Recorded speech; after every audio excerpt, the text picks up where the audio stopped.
보겠습니다. 사무엘상 7장 3절부터 6절까지 말씀이 되겠습니다. 사무엘상 7장 3절부터 6절까지 말씀이고 약 417페이지쯤에 있고 정말 중요한 말씀이 되겠습니다. 모든 말씀은 다 중요하지만 오늘 저희들이 함께 나눌 이 이야기 속에서 가장 핵심이 되는 말씀이 3절부터 6절까지 보겠습니다. 그러면 다 찾으신 줄로 믿고 교독을 하도록 하겠습니다. 저 먼저 3절 읽도록 하겠습니다. 사무엘이 이스라엘 온 족속에게 말하여 이르되 만일 너희가 전심으로 여호와께 돌아오려거든 이방 신들과 아스다롯을 너희 중에서 제거하고 너희 마음을 여호와께로 향하여 그만을 섬기라. 그리하면 너희를 블레셋 사람의 손에서 건져내시리라.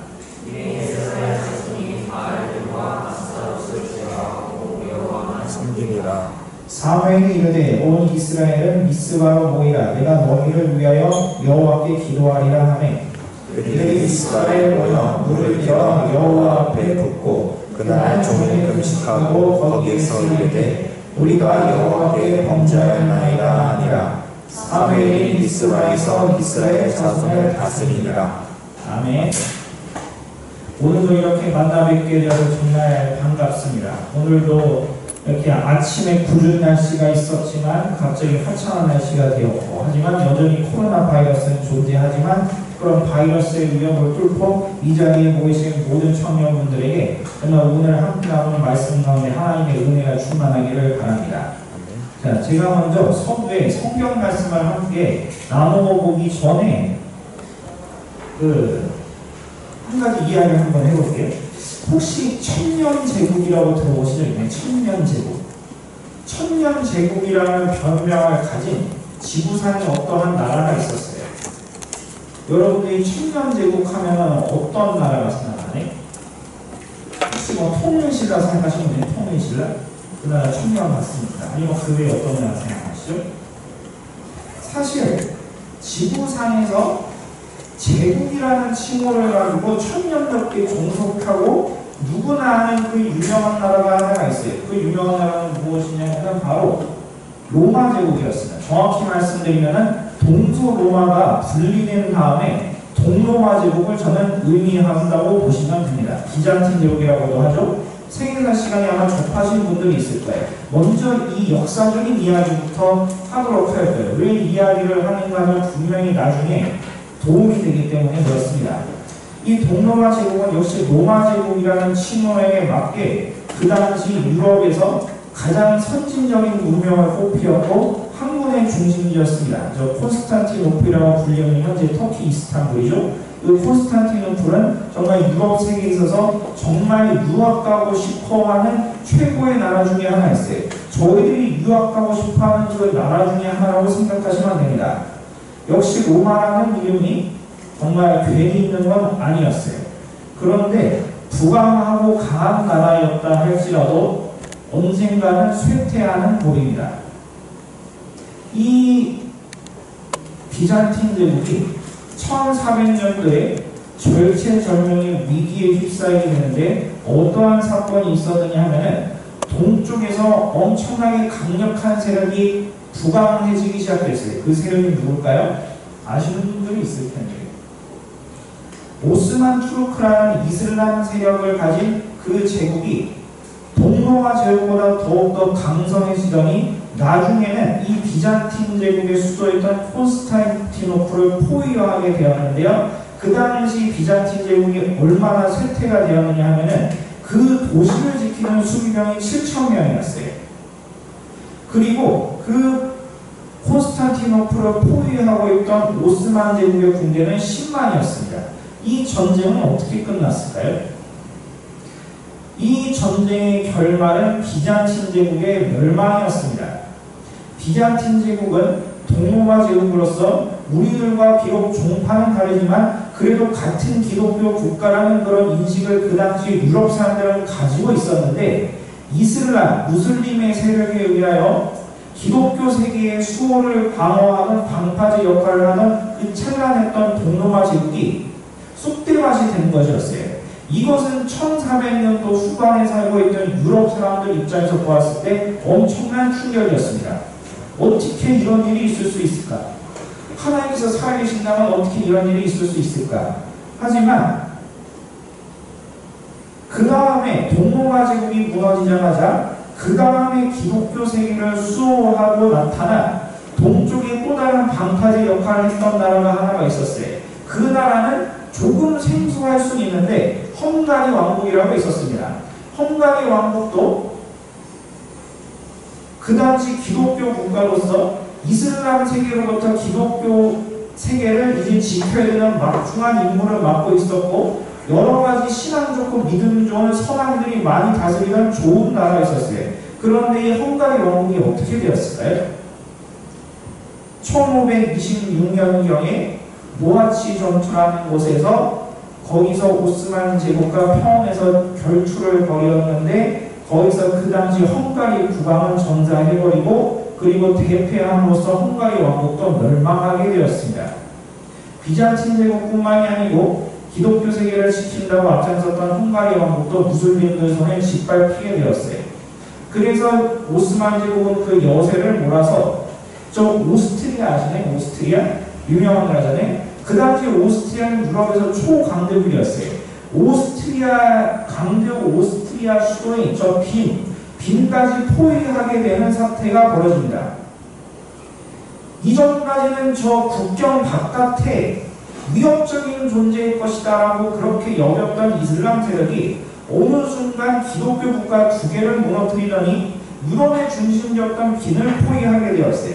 그 당시 1500년도에 살고 있던 기독교인들은 엄청나게 충격을 받았습니다. 어떻게 하나님께서 살아계시면 이런 일이 우리에게 이런 일이 일어날 수 있는가? 많은 사람들이 시험에 빠지고 하나님께서 우리를 도와주시지 않는다고 믿었어요. 이러다가는 이슬람 세력에 의하여 우리 기독교가 세상에서 사라지겠다. 이슬람에 의하여 우리가 지겠다. 우리가 보는 바이블, 성경이 이슬람의 꾸란한테 지겠다. 이러한 엄청난 공포와 위협에 시달리게 되었습니다. 저희들이 그 당시 유럽에 있었던 기독교인이라면 저희들은 무슨 관점을 가지고 있었을까요? 이 이야기의 결말은 제가 설교 거의 끝날 때쯤에 다시 한번 다루도록 하겠고 이제 성경 이야기를 가도록 하겠습니다. 오늘 함께 오신 성경 이야기 전의 이야기를 제가 먼저 드리도록 할 거예요. 이스라엘의 영원한 맞수 국가가 하나가 있는데 여러분도 잘 알고 있었던 블레셋 나라였습니다. 근데 블레셋 나라는 이스라엘보다 더욱더 앞선 무기와 문화를 가지고 있었기 때문에 이스라엘보다 언제나 강한, 언제나 한 차원 높은 수준의 그런 군사력을 유지하고 있었어요.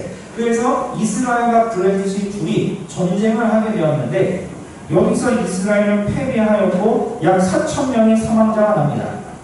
그래서 이스라엘의 장로들, 사회 지도층 인사들이 모여서 회의를 짜고 전략을 짜기 시작했어요. 그 전략은 무엇이냐면은 다음과 같습니다. 그 당시 이스라엘 민족은 실로라는 곳에서 예배를 드렸어요. 근데 실로에 가면 무엇이 있느냐 하면은 과거에 하나님과 모세가 서로 언약을 맺었다. 그리고 하나님과 광야 생활을 하던 이스라엘 민족이 서로 언약을 맺었던 신령한 언약궤가 있던 곳이었어요. 그래서 장로들이 생각했습니다. 맞아, 저 언약궤다. 저 언약궤를 들고 블레셋과 나가서 싸울 때 이 언약궤를 앞장서서 나가면은 우리가 이길 수 있을 것이다. 이 언약궤는 신성한 물건이고 신령한 물건이고 그리고 하나님이 우리와 함께 하신다는 증표이기 때문에 이 언약궤를 앞장세우고 나간다면 저 원수 같은 블레셋 군사들이 추풍낙엽처럼 떨어질 것이다 라는 계획을 세우게 되었어요. 그리고 그 언약궤를 들고 가장 앞장서게 된 인물이 바로 제가 지난 시간에 신랄하게 비판했던 홈리아 비나스였습니다. 엘리 제사장의 타락한 두 아들이었죠.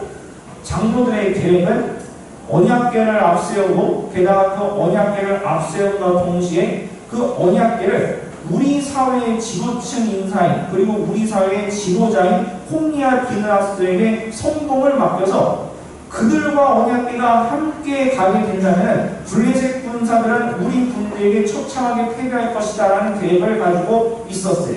그리고 그 계획을 즉시 실행하게 되었는데요. 이제 이스라엘의 군대와 블레셋 군대가 서로 대치하고 있는데 이스라엘 군대의 함성이 울리기 시작했습니다. 성경에서 이르기를 천지가 진동할 정도로 함성이 울려 퍼졌다고 해. 그 이유는 실로에서부터 그 신령하고 선한 언약궤가 이스라엘 진영에 당도하였기 때문이었습니다. 이스라엘 군은 굉장히 기뻐하면서 찬양을 드렸습니다. 하나님이 우리와 함께 하시도다. 이 언약궤가 우리와 함께 있으니 우리는 반드시 승리할 것이고 우리 조상들이 저 블레셋과 그리고 이방 민족들을 쳐서 멸했던 것처럼 이번에도 승리를 얻을 것이다 하면서 당장 이길 수 있다는 그런 자신감이 하늘을 찌를 듯이 높아지기 시작했어요. 너무나 멋지고 아름다운 이야기죠. 이 이스라엘 병사들의 사기는 정말 하늘을 찌를 듯 했습니다. 그런데 반대로 저 멀리 그것을 지켜보고 있던 블레셋 군대는 분위기가 초상집이 따로 없었어요. 아니 그 이스라엘 군대에서 들려오는 저 함성 소리는 무엇이냐. 그래서 척후병을 시켜서 알아본 결과 저들이 그렇게 신령하게 여기던 언약궤가 이스라엘 진영 가운데 있다는 사실을 파악하게 되었어요. 그래서 블레셋인들은 패배의 분위기가 감도기 시작했습니다. 우리는 이제 다 죽었다. 여기서 저 이스라엘 민족의 신이 과연 믿는 신이 어떤 신이냐. 바로 저들의 조상과 함께할 당시에 애굽에 있는 그 강력한 신들을 전부 쳐서 무너뜨린 그 여호와라는 신이 저들과 함께 있지 않느냐. 우리들은 이제 다 죽었다. 우리가 믿는 다곤신, 우리가 믿는 아스다롯이 우리를 지켜주지 않을 것이다. 패배 분위기에 감돌았어요. 전쟁이 앞서서 벌써부터 이렇게 지는 것을 깔고 들어가면 사실상 그 전투는 그냥 불보듯 뻔한 것입니다. 이 전쟁의 결과는 어떠했을까요? 너무 일방적이었어요. 이 전쟁의 결과는. 누가 이겼다고 생각하십니까? 이 전쟁의 결과로 총 3만 명의 사망자가 났습니다. 3만 명의 사망자. 어느 쪽에서 사망자가 났을까요? 이스라엘 쪽에서 3만 명의 사망자가 났습니다. 바꿔서 말씀드리면 블레셋이 크게 이겨서 이스라엘 군대를 3만 명이나 학살하는 거예요. 말 그대로 학살. 어떻게 이런 일이 있을 수가 있죠? 아니 언약궤가 이스라엘 진영에 당도하고 그렇게 사기가 충전했으면 이겨야 되는데 전쟁은 반전이 벌어졌어요. 이스라엘 군대가 3만 명이 죽었다는데 이 3만 명이 죽었다는 것이 체감이 잘 안 되실 것 같아서 제가 한번 예를 들어보도록 하겠습니다. 우리 한국 역사상 3대 패전이 있어요. 3대 패전. 보통 저희들이 국사책을 보면은 이긴 전쟁, 그리고 잘 싸운 전쟁을 주로 부각하잖아요. 고구려 시대 때는 뭐 살수대첩, 고려 시대 때는 무슨 귀주대첩, 그리고 조선 시대 때는 대표적으로 한산도 대첩, 명량의 전쟁 이런 것들이 있잖아요. 대단하잖아요. 정말 대단하고 너무 멋져요. 일진문덕 장군, 이순신 장군. 저도 개인적으로 이순신 장군을 너무 좋아해요. 그러나 패전은 잘 다루지 않아요. 역사 속에서. 패전 중에 하나를 제가 소개해드릴게요. 현리전투라고 있습니다. 혹시 현리전투라고 들어보신 적 있나요? 못 들어보셨죠? 당연할 거예요. 왜냐면 우리 국사책에서 잘 다루지 않거든요. 부끄러운 역사관이에요. 가장 최근에 있었던 전쟁이었어요. 6.25 전쟁 당시에 중공군과 우리나라 국군이 맞서서 싸웠어요. 우리나라 국군 3군단과 중국의 3개인가 4개의 사단 연합군과 싸웠어요. 그런데 그 결과 중공군한테 우리 국군이 처참하게 패배하게 되는데 그 당시 우리 국군이 낸 사망자가 4,000명이었어요. 근데 이게 국사책에 잘 다루지 않으면 대한민국 3대 패전 중에 하나예요. 4,000명이 죽었는데 게다가 6.25 전쟁은 나름대로 현대전이거든요. 기관총만 들고 있으면은 그냥 수십 명의 사람이 그냥 한 번에 죽을 수 있어요.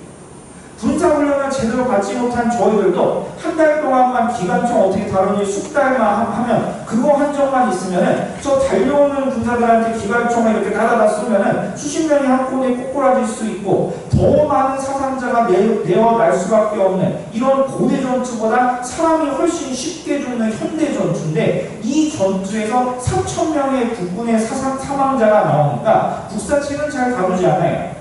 이게 처참한 정도의 패배라는. 근데 오늘 보면은 이스라엘 군대가 몇 명이 죽었다고 했죠? 3만 명이 죽었어요. 일반적인 학살이 벌어진 것이고 이것을 의미하는 바가 뭐냐면은 이 전쟁의 패배로 말미암아 우리 이스라엘이 여기서 지구상에서 사라질지도 모른다라고 여겨질 정도로 말도 안 되는 패배를 경험한 거예요. 언약궤를 끌고 나갔는데 어떻게 이런 일이 벌어지죠? 언약궤 이야기 나왔으니까 말인데 언약궤는 어떻게 됐을까요?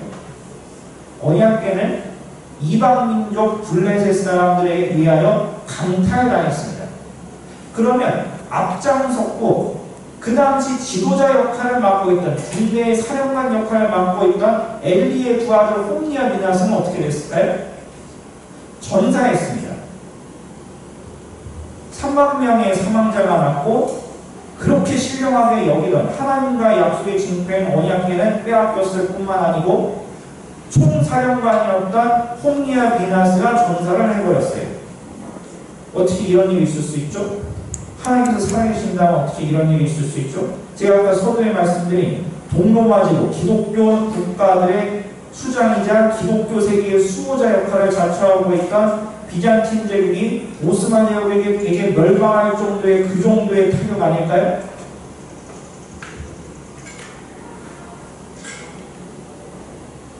시점을 바꿔서 엘리 제사장은 무엇을 하고 있는지 한번 보도록 하겠습니다. 이렇게 한창 전쟁이 진행되고 그리고 끝날 쯤에 엘리 제사장은 성벽 문 옆에서 의자에 앉아서 이 전쟁의 결과를 궁금해하고 있었어요. 근데 저 멀리서 뛰어옵니다. 그 전투에서 살아남은 몇 안 되는 패잔병들이 뛰어오는 거예요. 그래서 엘리 제사장이 물어봅니다. 그래서 이 전쟁은 어떻게 되었느냐? 그러자 그 패잔병이 있는 그대로 이야기합니다. 저희들은 참담한 패배를 경험하였고 당신의 두 아들 홈니와 비나스는 전쟁터에서 사망하였고 그리고 마지막으로 하나님의 신령한 언약궤는 저들 손에 빼앗겼습니다. 이렇게 보고를 하자 엘리 제사장은 마지막에 하나님의 언약궤가 빼앗겼다는 이야기를 듣자마자 충격을 받고 의자에 앉은 자리에서 뒤로 넘어지게 되었는데 목뼈가 부러져서 그 자리에서 직사를 하게 돼요. 엘리 제사장은 홈니와 비나스 정도 수준이 아니고 지금까지 국가의 수장이, 대통령이, 왕이 그 나라의 최고 지도자예요. 최고 지도자가 사망을 하게 됩니다. 그리고 다시 한번 시점을 한번 바꿔볼게요. 비나스의 아내가 있습니다. 아까 죽었던 그 비나스가 맞습니다. 비나스의 아내가 만삭인 상황이에요. 배가 부른 상태입니다. 그런데 소식을 전해 듣게 됩니다. 이스라엘 군대는 패배했고 나의 남편 비나스는 전사했고 시아버지 엘리 제사장이 죽었다는 소식을 듣더니 갑자기 배가 아파서 강제로 이른 해산을 하게 됩니다. 근데 그 몸에 너무 큰 무리가 온 나머지 그 아들을 낳게 되었는데 그 산모의 고통이 너무 심해서 서서히 죽어가기 시작했어요. 비나스의 아내가. 피가 서서히 빠져나가고 체온은 점점 낮아지고 얼굴은 파리해지고 죽어가는 와중에서 자신의 아들이 온전하게 출생했다는 사실을 주위 사람들로부터 듣게 되었어요. 그런데 이 비나스의 아내가 죽어가면서 자신의 아들의 이름을 짓게 되는데요. 그 이름을 이가봇이라고 하는데 그 이가봇의 뜻이 무엇이냐면은 하나님의 영광이 떠났다는 것입니다. 하나님의 영광이 이제 이 이스라엘과 함께하지 않고 하나님은 이제 이스라엘을 버리실 것이며 우리 민족은 이제 이 땅 가운데 끝났다. 그리고 내가 낳은 방금 이 이가봇이라는 이 아들은 이제 저 블레셋인들의 칼날에 의하여 강난하기지만 목숨을 잃거나 아니면 평생 노예처럼 살아갈 것이다. 이 나라의 희망이 없고 하나님의 영광이 떠난 민족이다라고 이야기를 한 다음에 사망하게 됩니다. 지금 기록이 몇 개인가요 도대체? 다시 한번 정리해볼까요? 이스라엘 군대는 3만 명의 말도 안 되는 학살을 당하고 언약궤는 빼앗기고 홈니와 비나스는 죽고 국가 최고 지도자 엘리 제사장도 죽고 비나스의 아내까지 죽었어요. 이거는 이 분위기만 보면은 사사기 저리가 할 정도로 어떻게 이렇게 암울한 일이 있을까 싶어요. 차라리 사사기는 그나마 다행인 부분도 있어요. 왜냐하면 사사기는 이스라엘들이 고난을 당한다면 그 고난당하는 거 항목에 관해서만 이야기를 해요. 미디안한테 압제를 당했다. 가나안한테 압제를 당했다. 블레셋한테 공격을 당했다. 비극은 하나의 비극으로 끝났는데 그러나 여기 있는 사무엘상에 있는 이 이야기 같은 경우에는 사무엘상에 있는 이 이야기 같은 경우에는 지금 비극이 너무 연달아 있어서 정신을 차릴 수가 없어요. 어떻게 이런 일이 있을 수 있죠? 여러분들이 그 당시 이스라엘 땅에 살고 있는 그 당시 유대인들 중에 한 명이었다면 여러분들 입에서 무슨 말이 나왔을까요? 하나님께서 살아계신다면 왜 우리에게 이런 일을 보여주시는가? 하나님이 정말 이 이가봇처럼 하나님께서 우리에게 영광을 걷어가시는 건가? 우리는 이제 버림받은 민족인 건가? 절치절명의 위기 가운데 있습니다. 세상한테 패배하고 있는 모습을 보여주고 있어요. 그러면 하나님께서는 왜 이스라엘 민족에게 이러한 고난을 허용하셨을까요? 여러분, 왜 그렇다고 생각하십니까? 왜 그럴까요? 그 이유를 알기 위해서는 쉬운 방법이 있어요. 반대를 상상해 보시면 됩니다. 반대. 만약에 블레셋과의 전쟁에서 이스라엘이 이겼을 경우를 한번 생각해 보세요. 이스라엘이 이겼을 경우에 무슨 일이 벌어질까요? 첫 번째로 이스라엘 민족은 언약궤를 섬기게 될 거예요. 무슨 의미인지 아시나요? 구원의 주체는 하나님이셔야 되는데 구원의 주체가 언약궤가 돼요. 보아, 우리가 언약궤를 앞장서서 나가서 싸웠더니 우리가 이겼도다. 언약궤가 금송아지처럼 우상숭배의 대상이 돼요. 물론 언약궤 자체가 나쁜 물건은 아니에요. 언약궤는 분명히 신성한 물건이 맞아요. 하나님과 이스라엘 사이에 맺은 언약의 징표이긴 하지만 언약궤는 그것 자체로 상징적인 의미만 있을 뿐이지 언약궤는 구원할 수 있는 능력이 있는 존재가 아니에요. 구원은 하나님 손에 달린 거예요. 그런데 언약궤를 끌고 나가서 이겼다는 것은 이들은 더 이상 하나님을 의지하는 것이 아니라 언약궤를 금송아지처럼 음란하게 섬길 거예요. 게다가 또 뭐가 문제냐면은 여기 저희들이 놓치기 쉬운 한 가지 숨어있는 포인트가 있어요. 이스라엘 민족은 예전에 블레셋과 전쟁에서 4,000명의 사망자를 내었을 때 이스라엘 장로들이 모여서 우리가 언약궤를 들고 나서 싸우면 이길 것이다 이 이야기를 하는데 그게 바로 포인트예요. 하나님께 간구하지 않고 언약궤를 들고 나가서 싸울 것이다 이렇게 이야기하고 있는 그 신앙의 모습은 뭐냐면은 이 언약궤의 뭔가 영험하고 효력이 있는 부적의 일종이라고 생각하고 있어요. 언약궤를 부적으로 본 거예요. 이렇게 생각하고 그렇게 말하는 그런 심리의 저변에는 이들의 신앙의 상태가 하나님 중심적인 신앙이 아니라 이미 부적과 우상 숭배를 하고 있는 이방 문화에 이미 물들었다는 것을 의미해요. 근데 여기서 만약에 이겼어 봐요. 언약궤를 부적으로 보지 않겠습니까? 언약궤를 우상으로 보지 않을까요? 하나님께서 그거 인정하실까요?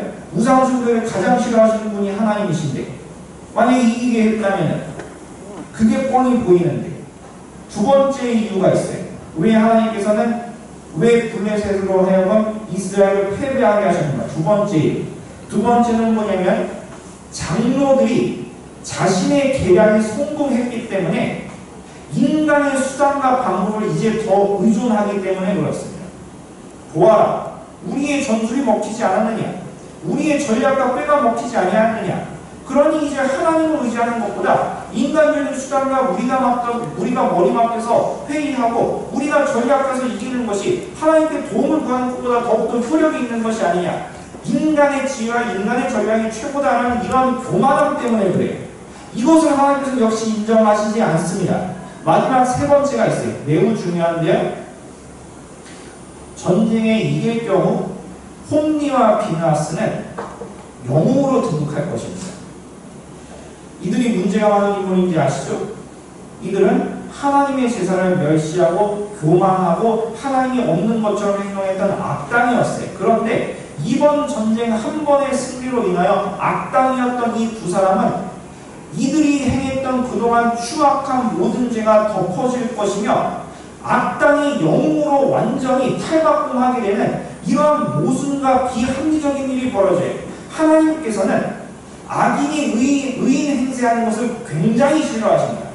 그것은 하나님께서 인정하시지 않는 부분이. 근데 전쟁에서 이기면 그들이 그동안 모든 지었던 죄가 덮여지고 의인이 되고 영웅이 되는데 하나님께서 이걸 허용하실까요? 이러한 상기된 세 가지 이유를 통하여 하나님께서는 왜 이렇게 처참한 패배까지 눈물을 머금고 이스라엘 민족에게 이러한 패배를 허용하셨는지 저희들은 하나님의 마음을 헤아릴 수 있어야만 합니다. 많은 사람들은 헤아리지 못할지 모르지만 저희들만큼이라도 하나님을 믿으셔야 돼요. 여기서 중요한 건 뭐냐면은 하나님께서는 이스라엘 민족이 이렇게 처참한 패배를 허용하실 정도로 그 중요한 무언가, 가장 중요한 무언가를 이스라엘 민족으로 하여금 깨닫게 하기 위하여 패배를 허용하신 거예요. 그 가장 중요한 무언가를 이스라엘 민족이 스스로 깨닫기를 원하셨어요. 그 가장 중요한 무언가가 무엇일까요? 과연 바로 뒤에 이제부터 성경의 사례가 있습니다. 미스바라는 지역이 있어요. 미스바라는 지역. 실로와 예루살렘 중간에 있는 미스바이도 지대가 조금 높긴 하지만 미스바 평원이 있어서 많은 사람들이 모일 수가 있어요. 그런데 이제 다 죽었잖아요. 다 아시다시피 홈리아 미느하스 차기 지도자감도 죽고 원래 지도자였던 엘리사도 죽었어요. 그 다음에 이스라엘 민족의 제사장으로 등극한 사람은 젊은 사무엘이었습니다. 아마 여러분 나이 때 청년이었을 거예요. 젊은 사무엘이 이스라엘 민족을 향하여 이상한 명령을 내립니다. 미스바에 모이라. 미스바에 모이는 게 근데 왜 이상할까요? 미스바에 왜 모이는 게 이상하죠? 지금 이스라엘은 군사 전력의 상당 부분이 소실되어서 국경을 방어할 힘이 없어요. 그런데 이스라엘 민족이 여기 미스바에 모여있다는 것은 이 소식이 블레셋인들이 알게 되면 주로 블레셋인들이 여기 아벡에 집을 쳤거든요. 여기 아벡이랑 미스바는 빠른 걸음 행군으로 하면 하루만 당도할 수가 있어요. 하루만 당도할 수가 있어요. 그런데 미스바에 사무엘과 지도층 인사들 장로들과 평민들과 귀족들이 대거 모여있다는 이 소식이 블레셋한테 들어가게 된다면 블레셋이 여기서 쳐들어오면 이스라엘은 어떻게 될까요? 멸망이 지구상에 사라져요. 그런데 사무엘은 이상한 말을 하게 돼요. 미스바에 모이라. 보통 저희들이 만약에 국가 지도자이고 국가가 이렇게 절체절명의 위기 가운데 있을 때 저희들은 국가 지도자로서 사람들한테 무슨 말을 할까요? 우리가 이렇게 힘든 상황이니까 싸울 수 있는 사람들은 다 총을 드십시오. 우리나라 지켜야 됩니다. 그리고 성벽을 쌓고 방어를 해야 됩니다. 시간이 언제나 지나든지 간에 밭과 문을 다 불태우고 청야 전술을 해야 됩니다. 이런 전술과 전략과 그 당시 그 상황에서 가장 맞는 합리적인 판단을 하려고 했겠죠. 그런데 사무엘은 무슨 생각인지 모르지만 지금 마치 지금 블레셋이 지금 거대한 입을 벌리고 있는 악어 같은데 거기 지금 나의 잡아 자주하면서 머리를 들이미는 듯한 미스바이 한가운데 모이라고 이야기를 해요. 그리고 모든 온 백성이 모이자 그 앞에 단상에 나와서 사무엘 선지자가 올라와서 설교를 하는데 그 설교의 내용을 한 문장으로 요약하면 다음과 같습니다. 뭘까요? 너희들이 믿고 있는 가지고 있는 모든 우상들을 너희들 곁에 전부 없애버리고 여호와께 돌아가자. 이 말을 했어요. 이 말을. 합리적인 이야기, 전략, 전술, 축성, 아니면 새로운 신무기, 아니면 이웃나라한테 외교 사절단을 보내서 도와달라 지원 요청, 이러한 이야기를 하는 것이 아니라 국가 지도자로서 사무엘이 가장 처음에 한마디가 너희들이 그동안 섬겼던 우상들을 제하여 버리고 함께 여호와께 돌아가자는 거예요. 이게 중요하다는 거예요. 이게. 그리고 사무엘의 설교를 듣고 이스라엘 사람들은 그제서야 깨달았어요. 그동안 그들이 믿고 있던 장로들의 계략 무너지고 그리고 그들이 알게 모르게 우상처럼 섬겨왔던 언약궤 빼앗기고 그리고 그들이 의지하고 있던 차기 지도자감이라고 알고 있었던 홈리아 미느하스가 전사해버렸어요. 의지할 사람도 없고 의지할 전략도 없고 의지할 물건도 남아있잖아요. 의지할 모든 것이 전부 사라진 뒤에야, 그들이 모든 것을 잃은 뒤에야 이제서야 보여요. 이제 중요한 게 뭔지 알겠구나. 중요한 것은 사무엘 선지자의 설교대로 하나님께 돌아가는 것과 우리의 죄를 자복하는 거라는 사실을 그제서야 깨달았어요. 그래서 사무엘 선지자와 함께 이스라엘 민족은 모여서 예배를 드리고 금식을 하고 하나님께 고백을 하기 시작합니다. 이러한 고백이 나와요. 하나님, 저희들이 잘못했습니다. 우리 조상들의 죄를 저희들이 답습하였고 우리들이 우상숭배자들이었고 우리들이 음란한 자들이었습니다. 우리들이 죄인 중에 죄인이었습니다. 우리가 악단이었습니다. 이러니 우리들을 불쌍히 여겨주시옵시고 우리들의 이러한 자백하는 회개의 심령을 하나님께서 기억하여 주시옵소서. 이렇게 회개하고 금식 기도를 하게 되었어요. 이게 중요한 것이었을까요? 아닌 것이었을까요? 근데 결국에는 소문이 났어요. 블레셋인들이 연합군을 모아서 이제 미스바로 진격하기 시작합니다. 블레셋의 그런 진군 속도가 얼마나 빨랐는지 마치 그 모습을 보고 있으면 그것 같았어요. 과거에 홍해 앞에서 건너지를 못해서 발을 동동 구르던 이스라엘 민족의 길을 바짝 추격하고 있던 애굽의 전차들처럼 블레셋인들은 작심하고 미스바에 쳐들어오게 됩니다. 여기서 좀 모여있는 이스라엘인들을 전부 우리가 학살해버리고 우리가 전부 처형해버리면 이제는 저 이스라엘 민족은 지구상에서 사라진다. 그동안 수년 동안 저 이스라엘 민족과 우리 블레셋인들의 이 악연이 여기서 끝날 거다. 이러한 확신을 가지고 전진하게 되는데 그동안 하나님께서 침묵하시는 것처럼 보였던 하나님께서 블레셋 군대 머리 위로 번개를 내려치시기 시작합니다. 이제서야 하나님께서 힘을 보여주신 거예요. 이 번개를 맞고 하나님의 진노를 맞더니 블레셋인들은 크게 패하고 돌아가게 되었습니다. 물론 오늘 이야기에서 번개를 보내신 이런 하나님의 놀라운 역사가 중요하긴 해요. 하지만 진짜 중요한 건 뭐냐면은 과거에 언약궤를 들고 나갔을 때 침묵하셨던 하나님이 이스라엘 민족이 두 가지를 했는데 이제서야 번개를 보내주셨다는 것, 하나님께 돌아오겠다는 소원을 한 것과 나의 죄가 있음을 하나님께 자복하는 것, 회개하는 마음, 하나님께 돌아가고 하나님께 회개하겠다는 이러한 마음을 하나님께 보여드리자, 그러자 하나님께서 전쟁에 직접적으로 개입하셔서 블레셋을 징벌하셨어요. 이 모든 이야기를 통해 알 수 있는 것은 두 가지입니다. 하나님께서 하나님의 자녀들에게 가장 중요하게 여기시는 것은 당장 하나님 품으로 돌아가야 하는 것과 삶 속에서 언제나 회개하는 심령을 갖고 살라는 것이 가장 중요한 것이었어요. 인간의 꾀, 인간이 가지고 있는 물질, 물건, 지도자, 이건 부차적인 문제고 하나님께서 가장 중요시 여기시는 것은 이거였어요. 하나님께 돌아가는 것과 회개하는 심령을 가지실 것. 그리고 두 가지는 이거예요. 두 번째는 이거예요. 하나님께서는 제가 방금 전에 말씀드린 가장 중요한 것이 무엇인지 우리 사람들, 우리 하나님의 자들에게 스스로 깨닫게 하기 위해서는 하나님께서는 우리들이 가지고 있는 모든 것을 잃게 하실지도 몰라요. 우리들이 가지고 있는 그 모든 것들 있잖아요. 우리들이 지금 양손에 들고 우리들이 소유하는 것들을 그것을 일시적으로 잃어버리게 하는 한이 있더라도 하나님 보시기에 가장 중요한 것이 무엇인지 저희들에게 스스로 깨닫게 하기 위한 것이 바로 하나님의 뜻이라는 거예요. 우리들이 중요한 것을 깨닫게 하기 위한 저희들이 스스로 우리들이 하나님께서 정말 중요한 것이 무엇인지 깨닫게 하기 위해서는 하나님께서 무엇이든지 하실 수 있는 분이시고 무엇이든지 간에 저희들에게 모든 것을 잃게 하실 수도 있는 분이에요. 이것이 바로 오늘 본문 말씀의 핵심입니다. 그럼 아까 제가 소주의 그 이야기로 드디어 넘어가 보도록 할게요. 막바지에다가 써야지. 오스만 제국에 의하여 그 동로마 제국 무너졌어요. 그 다음에 방파제 역할을 수행하고 있던 헝가리 왕국 무너졌어요.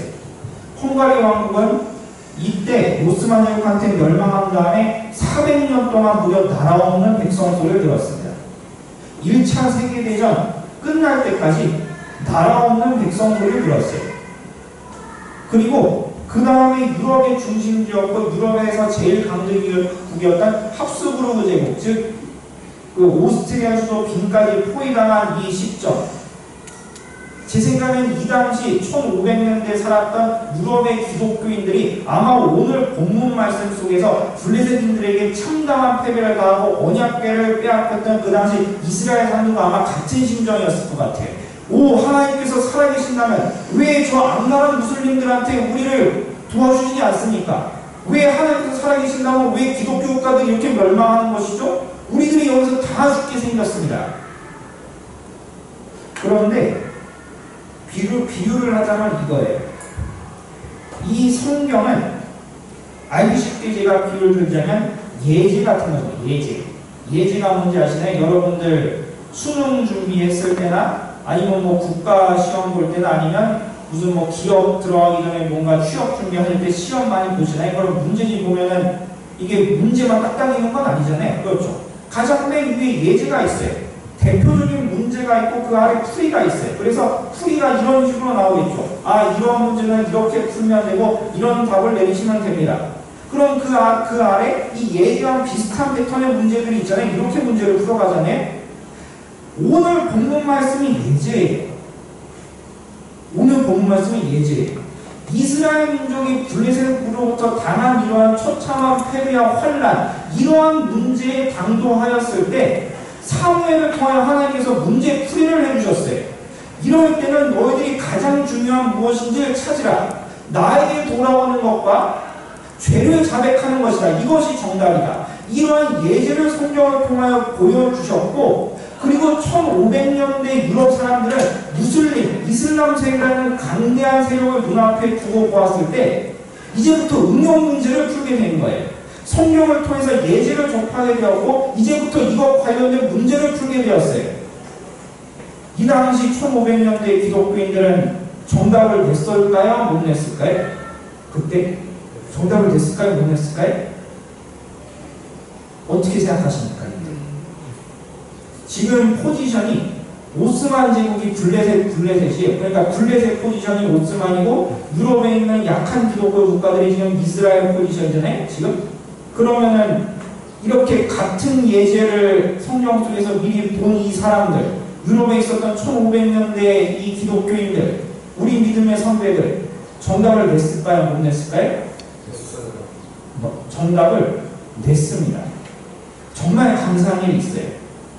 1500년대에 무슨 일이 있었느냐 하면은 이슬람 세력이 이렇게 강화되고 있는 와중에 유럽에서 한바탕 바람이 불었는데 그게 뭐냐면은 종교개혁이었어요. 그 종교개혁이 없었다면 저희들 오늘 이 자리에 있을 수가 없어요. 둘 중에 하나예요. 아싸 일요일이다. 아싸 나 술 퍼먹고 나가서 놀아야지. 애인이랑 1박 2일 놀러 가야지. 1박 2일 치고 애인이랑 논다는 거.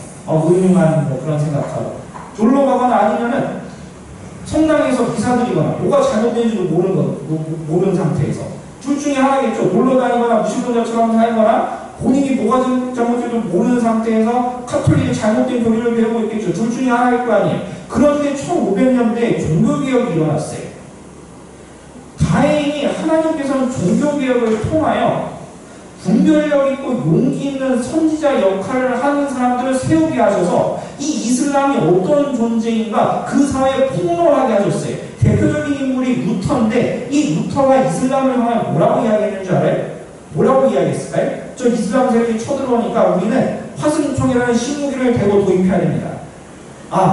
제국들이여 힘을 합쳐서 축성을 하십시오. 성벽을 쌓아야 됩니다. 이런 말을 했을까요? 이런 말을 했어요. 뭐야? 이런 말을 했어요. 저 팽창하고 있는 이슬람 세력은 타락한 우리 기독교 사회를 정신 차리게 하기 위한 하나님의 징벌의 채찍입니다. 이렇게 설교를 했어요. 그가 1528년, 1527년에 빈이 포기되었거든요. 그 다음 해 터키 우리에게 전쟁하고 있는 이 문제에 대해 책을 한 편 쓰고 그 책에 관해서 설교를 하게 되었는데 이렇게 이야기를 했어요. 부패한 로마 교황청과 그리고 세속화와 약한 자들을 돌아보지 못하고 위선과 가식과 거짓에 빠져서 스스로를 정화시키지 못한 이런 타락한 기독교 세계를 향하여 하나님께서 과거의 블레셋과 아수르와 바벨론을 일시적으로 강하게 하신 것처럼 성경에 그러한 일이 있었던 것처럼 이번에 우리 세대에게 우리를 정신 차리게 하기 위한 하나님의 징벌의 채찍입니다. 이러한 설교를 했어요. 맞는 이야기. 칼빈도 비슷한 소리 했어요. 칼빈은 무슨 이야기를 했냐면은 저 이슬람은 분명한 적입니다, 여러분. 칼빈은 그때 스위스 제네바에서 목회를 했죠. 저 이슬람은 분명히 우리에게 있어서도 적이지만 우리 후손들에게도 분명히 종말론적인 적일 것입니다. 이거 맞는 이야기예요. 지금 우리에게 해당되는 얘기. 우리도 똑같아요. 이슬람이 적이에요. 정말로. 하지만 우리는 반드시 이길 것입니다. 하지만 우리들이 반드시 이기긴 하지만 덜 고난받기 위하여 그리고 우리 후손들이 처절한 이러한 전쟁을 경험하기 전에 우리들이 먼저 해야 될 것은 칼과 창과 총을 들기 전에 우리들부터 개혁을 해야 되고 우리들부터 하나님께 돌아와야 되는 신념과 그런 각오가 있어야 됩니다. 이러한 얘기를 했어요. 루터나 찌빙글이나 칼빈이나 그 외 존 나스나 그 외 모든 종교들은 똑같은 이야기를 했어요. 이 말을 듣고 유럽 사람들이 회개하고 변화가 되기 시작합니다. 그래서 결국엔 이슬람 세력에 맞서 싸워서 이겼어요. 이겼잖아요, 실질적으로. 그 다음에 오스만 제국은 서서히 쇠퇴하게 되고 유럽은 잘 방어하게 됩니다만 유럽은 이제 새로운 도전에 직면하고 있다는 거 이제 아시죠? 이제 유럽 사람들도 이제 새로운 문제를 풀게 됐어요. 이제 또 이 예절을 가지고. 그런데 안타까운 건 남일이 아니에요. 그러니까 어린이로. 안타까운 거는 여기 계신 청년 여러분들 저게 먼 나라 이웃 나라처럼 먼 나라 이야기가 아니고 우리 이야기예요. 우리 이야기. 우리가 이제 상대해야 돼요. 죄송스러운 말씀이지만 우리의 기성세대랑 나이 드신 분들은 그 세대 때 제 생각에 할 수 있는 한 많은 것을 하신 것 같아요. 그런데 이제 저희들 어깨에 주어진 사명이 있어요. 이슬람은 여전히 이제 오게 될 것이고 그 외에 악한 시대 정신들이 우리에게 이제 호시탐탐 무등사들처럼 저희들을 한 명씩 물어가게 될 거예요. 형제자매들을. 동성애 문제도 그렇고 낙태 문제도 그렇고 이념 대결도 그렇고 진영 싸움도 그렇고 이 사회에 있는 거짓과 진리 문제 무엇이 진리인지 무엇이 거짓인지 분별하기 힘든 이런 혼돈 시대 가운데서 저희들이 해야 되는 이 부분 무엇인지 다들 아시죠? 이미 정답은 여러 번 나왔어요. 이제 와서 저희들이 모른다고 이해할 수가 없어요. 이제 오늘 본문 속에서 이스라엘 민족이 마지막에 모든 것을 이룬 뒤에야 깨달은 그것 그리고 저 오스만 제국에 앞서서 종교개혁자를 포함해서 그 당시 신실했던 개신교 신자들 초기 개신교 신자들이 어떤 식으로 저들과 맞서 싸웠는지 영적으로 어떻게 맞서 싸웠는지 정답은 이미 나와 있어요. 저희들은 이 시대 속에서 당장 저들과 맞서 싸울 수 있을 만한 영적인 변화의 바람이 있을 수 있을까요? 하나님께서 가장 중요하게 여기시는 그 무언가를 저희들 지금 당장 저희들은 행할 수 있을까요? 여기까지 하도록 하겠습니다. 나머지 이야기는 3편이고 하편이 있는데 오늘 3편이에요. 더 할 수가 없어요. 시간상. 여기까지 하도록 하고 그 다음 이야기는 제가 주로 우리 사회에 있었던 일을 적용하면서 다음 시간에 제가 진행하도록 하겠습니다. 자, 그러면은 오늘 이 찬양 나 무엇과도 주님을 바꾸지 않으니 이거 고백하면서 이 시간 저희들 마음의 결단을 하나님께 드리는 시간 되었으면 좋겠어요.